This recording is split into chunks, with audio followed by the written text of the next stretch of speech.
মাওলানা ওসমান সাহেব, আপনার খেদমতের কথা বলেন, কোন জায়গায় আছেন আপনি খেদমতে? আলহামদুলিল্লাহ, আমি কুমিল্লা নারান্দিয়া মাদ্রাসাতে আছি। আমি এখানে স্থানীয় ব্যক্তি।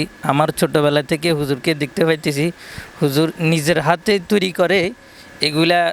বিভিন্ন জায়গায় দেশ বিদেশ থেকে মানুষ আসে নেওয়ার জন্য, সবগুলা হুজুর নিজের হাতে তৈরি করে। মধু থাকে, প্রাকৃতিক অর্গানিক সব কিছু এখানে থাকে।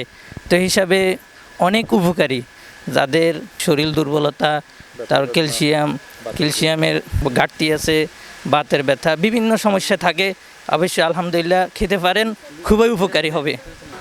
জি আলহামদুলিল্লাহ, আসলে গুণাগুণ বলে কোনো আমি শেষ করতে পারবো না, কারণ আমি সবসময় এখানে থাকি।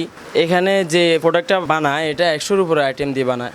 এখানে আপনার মধু, কিশমিশ, কালোজিরা, বাদাম, আদা, রসুন 100-র উপরে আইটেম আছে, যেগুলো অনেক সময় আমরা নামও জানি না, হুজুরে জিজ্ঞেস করি যে এগুলোর নামটা কি। অনেক ব্যবসায়িক আছে, অনেক লোক আছে দূর দূরান্ত থেকে আসে, অনেক সময় ঢাকা চট্টগ্রামেও অর্ডার পড়ে, তো হুজুরও ডেলিভারি করে দেয়।